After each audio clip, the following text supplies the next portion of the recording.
The Masculinity Crisis, a generation of hopeless men. Video by Cole Hastings. Okay, yeah, apparently there's a crisis going on. What's going on? Oh no. Masculinity is in a crisis. All around the globe, creators in niches like self-improvement, the red pill, or anything else related to these categories are talking about the war on masculinity. What? Masculinity being in a crisis is like saying dental hygiene is in a crisis. It's like a completely, like an individual internal thing, your masculinity. You know what I mean? Like no one's stopping you from brushing your teeth and flossing. You feel me? No one's stopping you from being masculine. Why is it a crisis exactly? What's going on? I think there is such a crisis of masculinity. Feminism has creeped into the mainstream like this. Man spends his day lying in bed surrounded by screens. You're so stupid! And I have to admit, I don't necessarily agree with a lot of what they say. But hear me out, because what I'm suggesting isn't to disband masculinity completely. I just think we need to upgrade the way we harness its power. When I was young, I went through a similar crisis that many young teenage men are facing these days. I had absolutely no clue what it meant to really be a man. I'd see heroes and male protagonists in movies like The Dark Knight, Gladiator, and even Taken being portrayed as an unstoppable force of nature, packed with brawn, grit, and muscle. And I'd wonder if that was what I needed to aspire to be. My everyday life wasn't filled with much of the same though. In school, most of the teachers I had growing up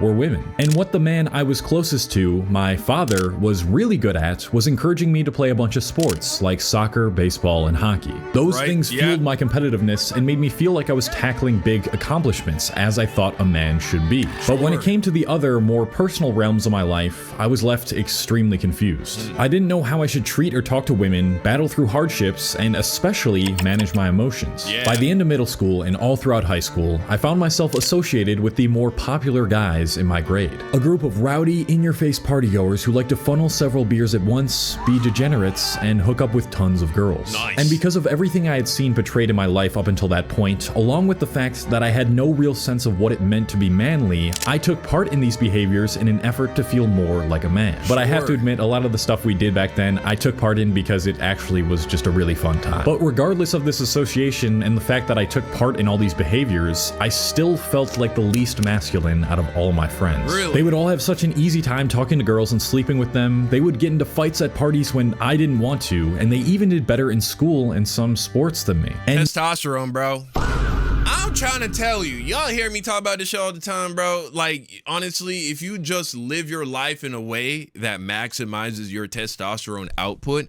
a lot of this shit just takes care of itself, man. Like you're not an anxious person, you just aren't utilizing your balls properly. You're just not making enough testosterone. There are other things as well that are at play that are fucking you up in your head. You know what I'm saying? Like, maybe try quitting caffeine, bro. You know what I'm saying? Like, you need to lower stress. It's not even about the caffeine. Everybody reacts to caffeine differently. I'm not trying to tell you, oh, this is the answer. What you need to do is identify, be honest with yourself, and ask yourself, what are the things causing me anxiety in my life? These are things that are raising your cortisol. Cortisol is antithetical. Cortisol production is antithetical to testosterone production. Both require the use of cholesterol, which your body makes naturally, but also you get cholesterol from your diet. But most of the cholesterol that your body utilizes, I believe, it actually produces. Regardless, point is, your body takes cholesterol and turns it either into testosterone or into cortisol. Cortisol is a stress hormone. It's needed in the body, so it wakes you up in the morning. It gets released during fight and flight situations. It makes you alert. It makes you sharper. However, it is antagonistic to testosterone production. Testosterone calms you down, bro. You just don't give a fuck, bro. You know what I'm saying? And so you need to be optimizing your sleep. You need to be lowering everything that could possibly be causing stress in your life. You need to, like, I deadass got these, bro, like blue light block. This is how seriously I take this shit, man. And that's why I'm perpetually unbothered and unfazed, nigga. Not the glasses themselves, but I'm saying, like, these are blue light blocking glasses. I'm not saying it's a magic pill. I'm just saying I'm doing every little thing I can to help me get better sleep. I throw these on once it hits about 5 p.m. and you know what I'm saying, helps me to fall asleep better at night. Maximize your sleep, man. Maximize your sleep. Eat healthy, train, work out. Sleep is really the biggest thing. I ain't gonna lie to you. But there are other little things that will fuck up your sleep, like caffeine, you know, certain medications. And so, honestly, if you can do that, if you can fix your testosterone levels, bro, don't worry about microplastics and all that bullshit, bro. I drink out of plastic bottles all the time. Like, the big things are sleep and your stress levels. And of course, those two things are very closely related. You want to be going to bed early and you want to be getting your 7 to 8 hours of sleep. You feel me? Yeah, a lot of this other shit sorts itself out once you fix that, bro. I ain't gonna lie to you. Nothing made me feel like less of a man than not being able to get hard for almost an entire year with every girl I tried to sleep with in college. All of these traditionally masculine traits I was trying to embody, dominance, aggression, competitiveness, and power, were only leading me to feel more depressed and less masculine because I could not fully embrace them. And in a world where 3 out of every 4 people that choose to stop living are men, we have to ask this crucial question. What parts of traditional masculinity are making men no longer want to live, that make men feel worse rather than better, and what parts of traditional masculinity genuinely help men live better lives for themselves and those around them? There isn't going to be a straight answer that will apply to every single man out there, but today I'm going to try and tackle this question as comprehensively as I can. First, we need to identify what masculinity even is in the traditional sense. Masculinity is a set of traits or attributes that are regarded as characteristic of men. Right. But you can see anyone exude masculine characteristics, not just men. We've already gone over 4 traits commonly associated with masculinity, which are dominance, power, aggression, and competitiveness, but I want to combine and add these to 3 core masculine traits that I want to go over in detail. And those 3 traits are strength, assertiveness, and leadership. So let's start by going over what is Okay. I'm already gonna modify one of these, but I feel like the other 2 seem pretty alright. touted as the golden trait of masculinity: strength. And I'm not just talking about physical strength. I'm talking about being mentally strong as well. If you're a frequent viewer of my channel, it's likely you've come across these reject modernity. Yeah. Testosterone is huge on this as well, by the way. Testosterone is huge on this in terms of getting your mental strong. Yeah. The embrace masculinity videos on YouTube. They all follow the same formula. Start by showing some weak men doing modern things like eating too much junk food, putting on dresses on TikTok, or simping over Twitch streamers, followed by what you should really be, which usually displays men lifting weights, being firefighters, athletes, or competitive fighters. All activities that require some sort of physical prowess. I'm not gonna lie to you, a lot of these videos are incredibly inspiring. When I put one of these on before my workout, then blast some hard style while pretending I'm one of those icons from the video, it gives me a huge boost of motivation and strength. But as with any masculinity message, I think the whole idea behind being stronger can be misconstrued and also just be toxic. You see, physical strength is usually determined by a couple key factors: testosterone and muscle. Something positive that I think these videos indirectly underlines is the importance of bringing to awareness the declining testosterone rates in men for the past few decades. Testosterone is something that is closely intertwined with masculinity. It makes men feel more energetic, it makes them want to go after what they want, and it makes them generally happier. There's no doubt that the decline in testosterone rates could be one of the reasons for depression being on the rise in men, as low testosterone and being depressed are highly correlated. This indirect intention that one should boost their testosterone and have more strength in— See, I told y'all I beat this nigga to the punch.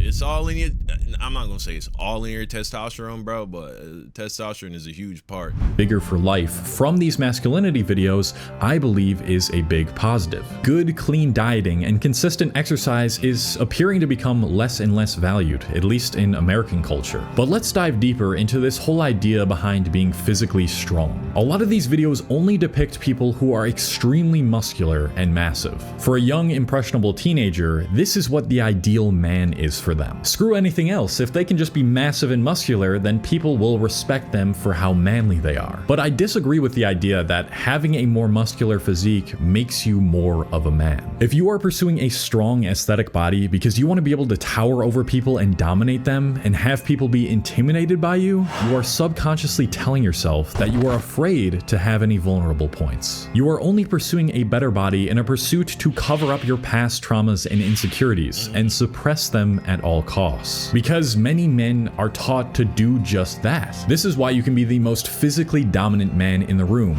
but still be the weakest in every other area. And when that is the case, you are just as fragile as the man who has no muscles and the same amount of insecurities. This is a part of traditional masculinity that I feel needs to be updated. I feel like a lot of young guys stop themselves from pursuing muscles do not equal masculinity. That's a fact. You know what I'm saying? Like, having the biggest muscles, that ain't what it's about. Definitely having muscles, being strong, it helps a lot, right? Having bigger muscles, especially when you're doing weight training, you're moving heavy weights, that helps with testosterone production. But also, body fat produces estrogen or something like that. I'm not like a fucking, fitness expert or no shit like that. I just know there is a link. There is a link though, a direct link between how much body fat you got and the amount of estrogen you produce and the amount of testosterone that you got in your body. And estrogen isn't bad. Everybody needs estrogen, but it's having the right amount. And having more muscle on your body actually makes it easier for you to not get fat. It's like the easiest way to keep your body fat low is to have a lot of muscle, because if you eat a big meal, then all that sugar gets to go into your muscles as opposed to being turned into fat. And so there are plenty of ways in which putting on more muscle does actually equate to you being more masculine, being more manly, and having more testosterone. But don't think that it's like this infinite scale where the bigger and bigger and bigger you get, the more Chad and more macho and masculine you get. Nah, it tapers off. You know what I'm saying? It tapers off pretty quickly, bro. You just want to get, you know what I'm saying? You just want to look athletic. Once you get to the point where you're built like your typical high school or college athlete, I would say you've probably more or less maxed out in terms of the benefits you're going to get from muscle growth in terms of, you know what I'm saying, making you more masculine. If you want to get bigger than that, then, you know what I'm saying, do it, but don't do it for those reasons. Something that they would enjoy, that would be a benefit to their lives, such as being a singer, a writer, or something typically associated as a more feminine career, because they think society would value them less and it wouldn't be masculine of them to do so. Now, as a man, you'd want to assure that you are at the very least physically competent. If you have no sort of strength or ability to move things and be agile, and you're obese, you should want to do something about it, because it's probably contributing to your lack of energy and happiness. But you shouldn't have to strive for this very unrealistic ideal that's often portrayed in the media or online in order to feel masculine. Whether you're a soccer player, engineer, programmer, skater, writer, singer, or the like, you are no less of a man than the guy with six-pack abs from the Reject Modernity videos. And luckily, a few of these videos actually portray men in other roles other than being super dominant, muscular, and masculine sometimes. Oh, but Cole, why do you lift weights then? Well, it's engraved into who I am at this point. I love the way it makes me feel, I like the challenge that comes with getting stronger, and I want to be able to carry all my groceries from my car in one trip. Oh, also not to mention the fact that a lot of these Reject Modernity, Embrace Masculinity videos are blatantly homophobic and LGBTQ phobic, which is something I really don't with. Putting down people like that in that way makes you much less of a man than more of it. Now, let's talk about the even more controversial aspect of strength in men. Mental strength. This is one of the most widely misunderstood parts of what it means to be masculine. I would say this is an even bigger benefit from testosterone than the physical strength. Like, I would say having higher levels of testosterone, the way how it benefits you mentally, is to me far more valuable and far more important than how it benefits you physically, for sure.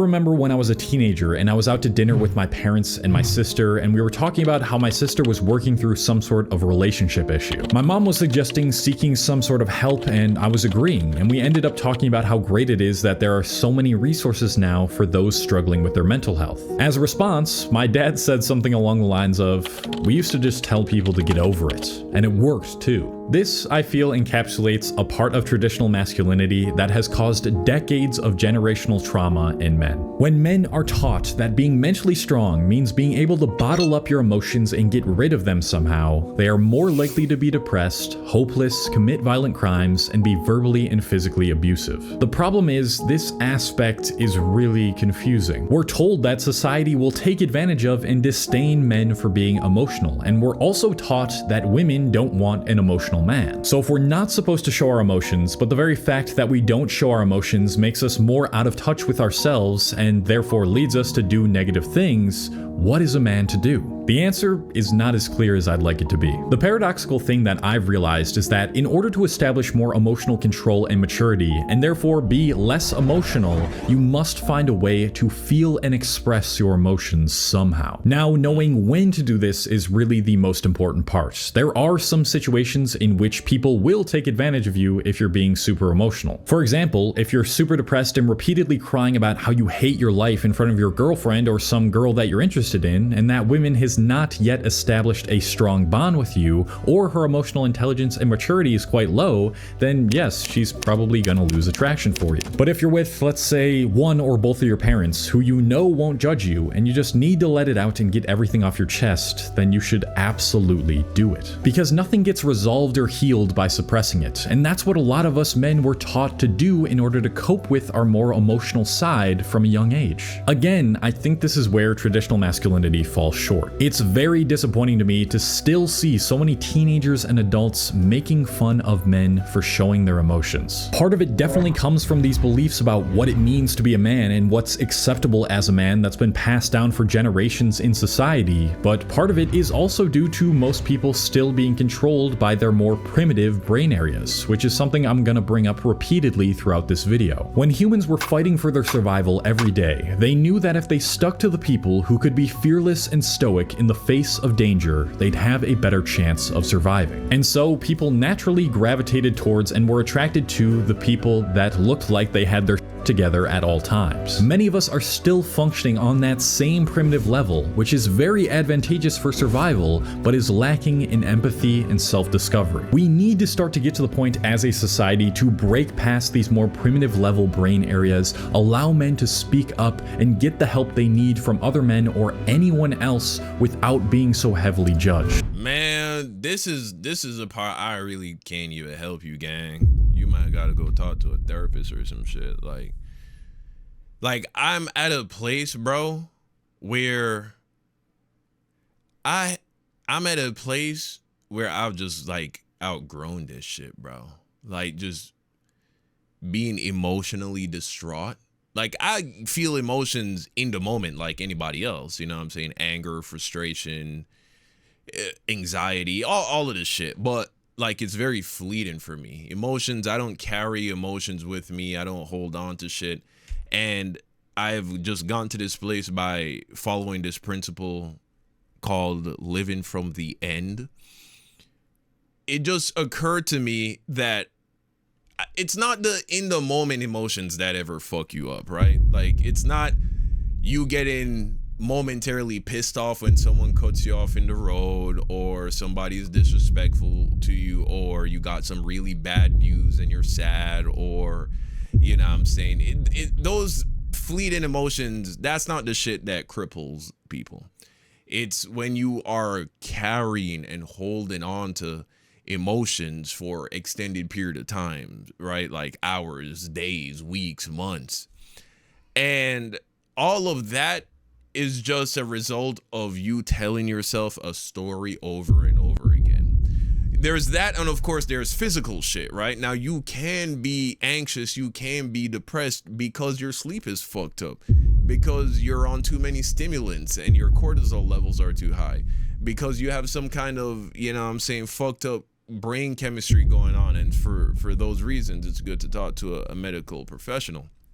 However, you know, a lot of times people are also fucked up because of a story they're telling themselves over and over again. There's things that people are sad about, for instance, that if they were to hit their head and get amnesia, their depression is now cured. You know what I'm saying? They've just forgotten about it. And that's what it is. People need to learn how to let shit go. And I've found that you gain the ability to let shit go when you adopt the ideology or the mindset or the understanding. You come to the realization that your reality is shaped by what you focus on and what you believe to be true, and the emotional place that you navigate life from, the perspective you navigate life from. So for instance, the guy who has the frame of I am a winner, for instance, regardless of whatever is happening in the present external experience that is life, regardless of whatever is happening, you are operating from the position of I am a winner, right?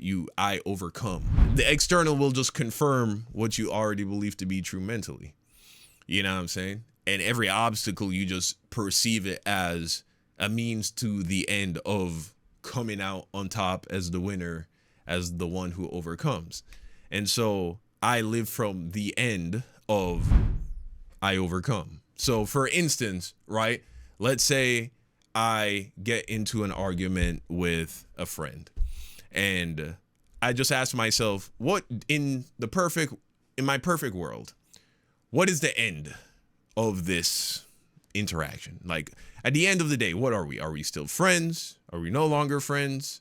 Like, how does everything pan out in the end in my perfect world, right? And then I just live life as if it's already that. You know what I'm saying? And of course, the finer details will, you know what I'm saying, will reveal itself on how you should behave. But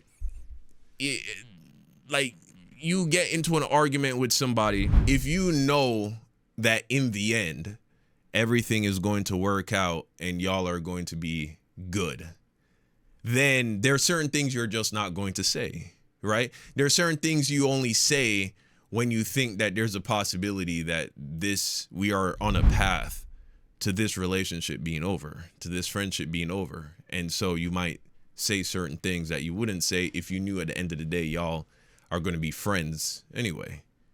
Does that make sense?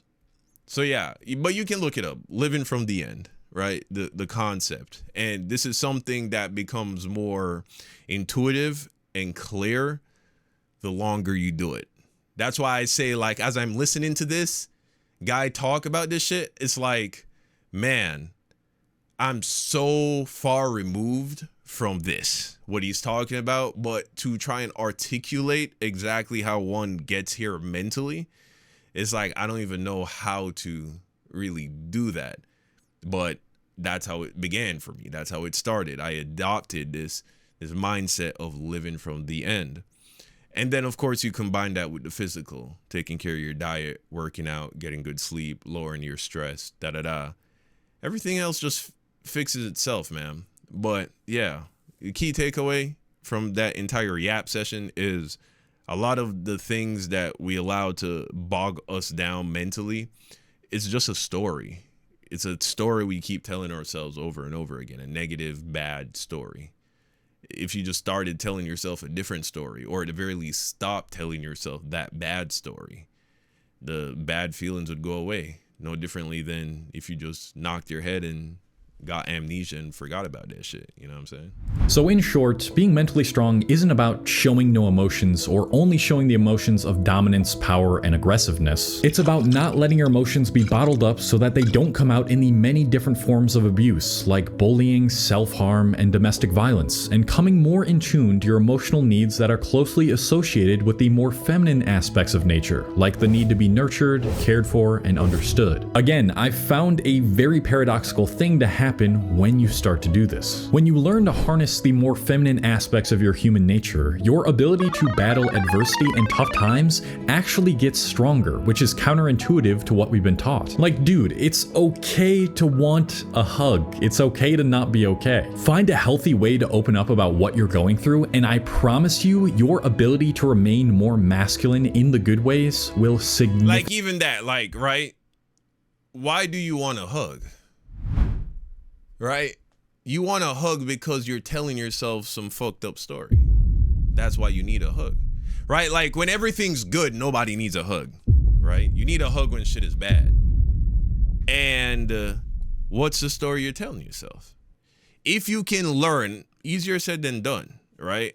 I'm not criticizing you for not being able to do this at a high level immediately now that you've just heard the concept. It is a muscle. It is a skill that develops over time.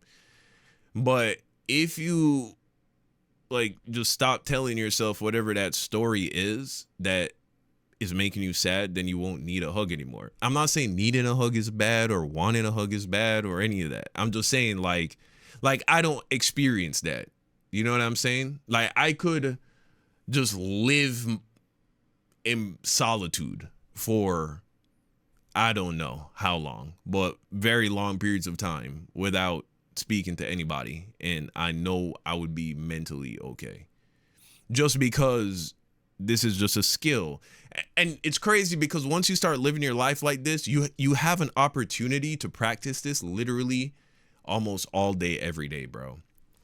All these like little micro things, little things happen. You know what I'm saying? Like, oh, somebody gives you a weird look at the supermarket.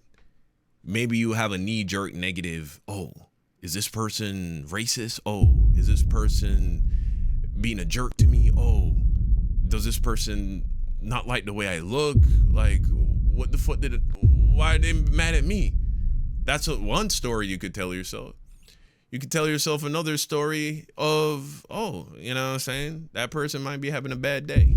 That person might have just had, you know, bad news told to them. That shit ain't got nothing to do with me.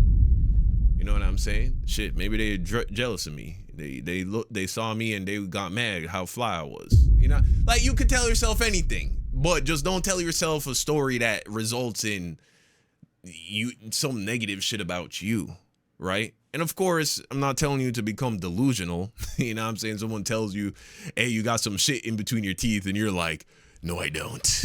I don't buy that story. All right, you're going to use your common sense. Once you start to like play with this idea, this concept, it's very intuitive. Like, you'll figure it out because really you've been doing it your whole life. Just you've been doing it unconsciously and more than likely in a way that doesn't serve you. You've been telling yourself all kinds of bad stories. You know what I'm saying? And you can tell yourself good stories that aren't even grounded in your present experience of reality. You know what I'm saying? Like, you know, if you're upset about the relationship between you and your parent, you know, you ask yourself, how would I feel right now if I had a great relationship with my mom or a great relationship with my dad? If my parent was like the super supportive person that like was proud of me and was like cheering me on and telling me to pursue my dreams and encouraged my ambitions, how would I feel right now? And then you can just live in that. You know what I'm saying? And the reality is, by taking on that posture, that's what will end up being reflected in reality in one way or another.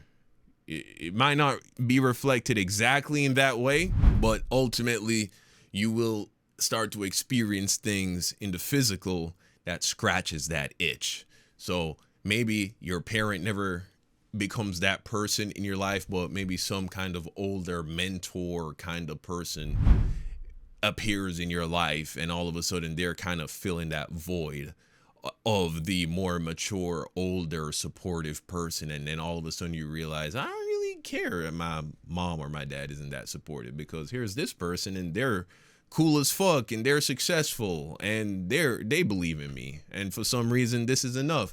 Or maybe it ends up being your parents, you know what I'm saying? You start to become successful because you ain't worried about your parents' approval and you're just focused on the craft. and then you start to actually become successful, and then your parents see the success starting to come, and now they can see the vision, and then they get on board, and now they're, you see what I'm saying?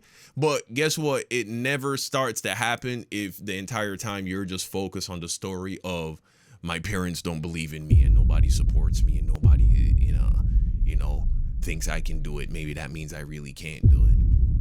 You get what I'm saying?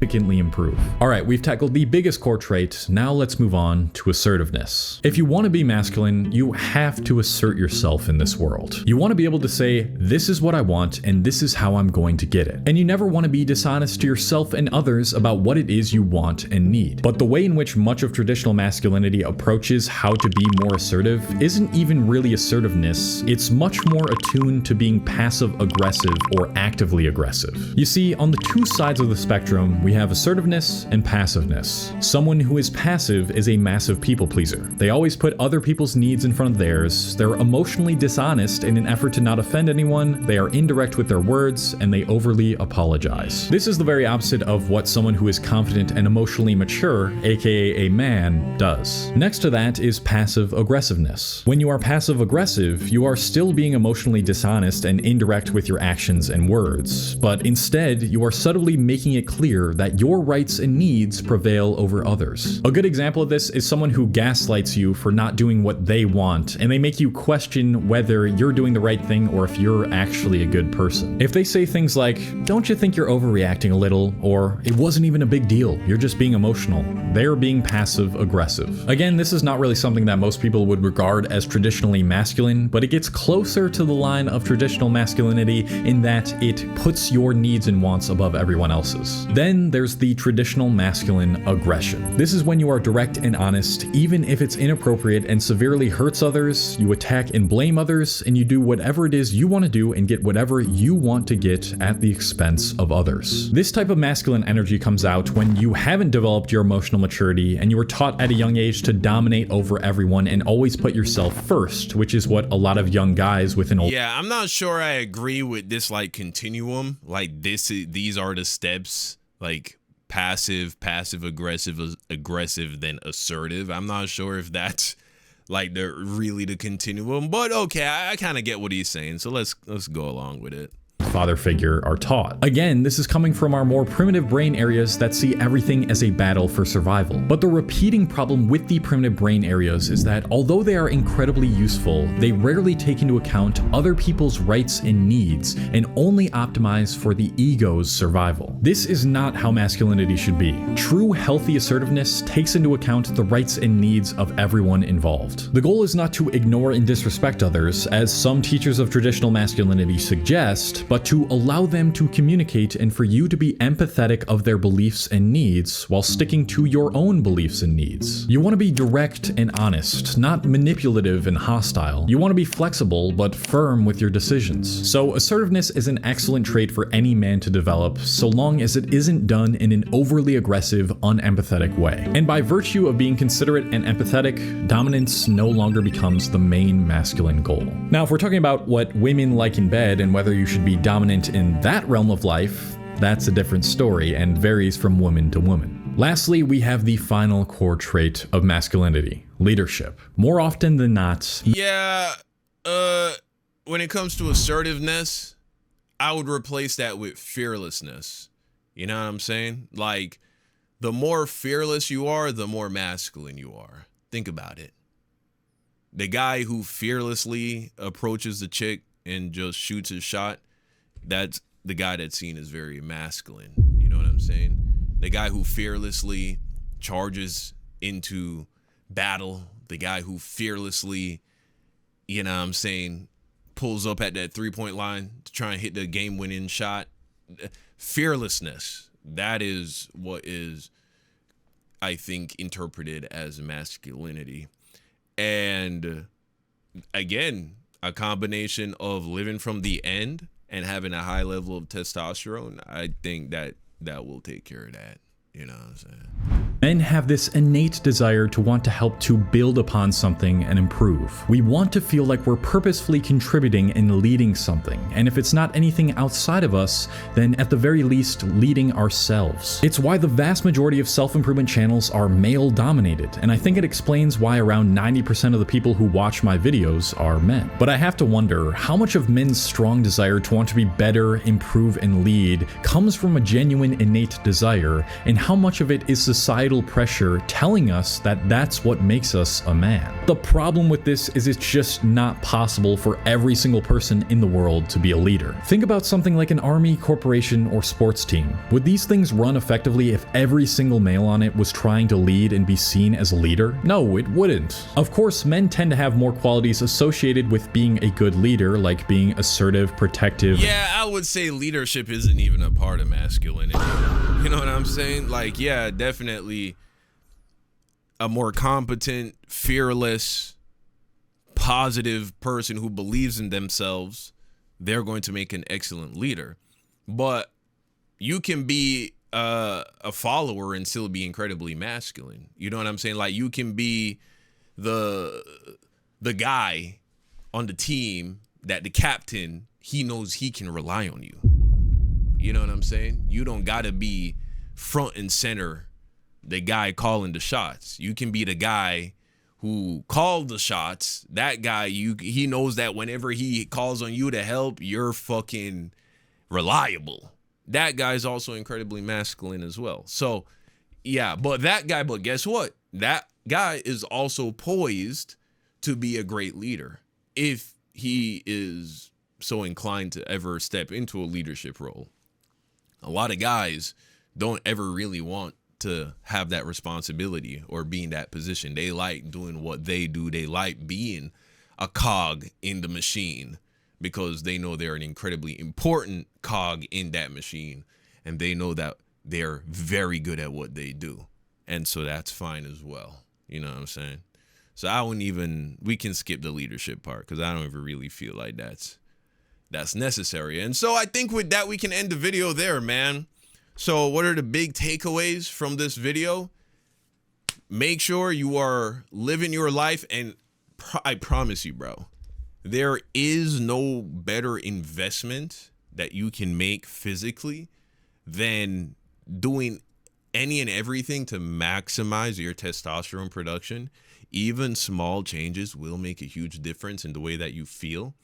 And check this out, if during the day you find yourself craving things to satisfy you, for instance, you find yourself craving a lot of junk food or craving some kind of stimulation, whether that be in the form of a drug or an activity that goes outside of what you actually would like to do idealistically, I have found that is a sign that you need more sleep. So that's what you should do. Just say, oh, boom, I need to get better sleep tonight. Let me try and get better sleep tonight. Don't pressure yourself to try and perform at a high level and pacify those cravings by giving into those things. Or if you give into those things, still go ahead and prioritize sleep. With consistently great sleep, especially if you have good nutrition, bro, I'm telling you, you're going to feel a huge difference. So try and lift weights on a regular basis, exercise, try and get sunlight every single day, especially early in the morning. Go to bed early, right? Try to go to bed early when possible and get good quality sleep before 11 p.m. ideally. But if you can be asleep before 10, that's even better. And do things to improve the quality of your sleep. And then look into the concept of living from the end. Do those two things, and I think everything will work itself out. At least that's what I've done with my life. I have seen tremendous benefits from approaching life this way. Literally, my life continuously just gets better and better and better. and it's all because of approaching it like that. But that's the video, guys. You let me know what you think in the comment section down below. Thank you for watching, and until next time, peace out.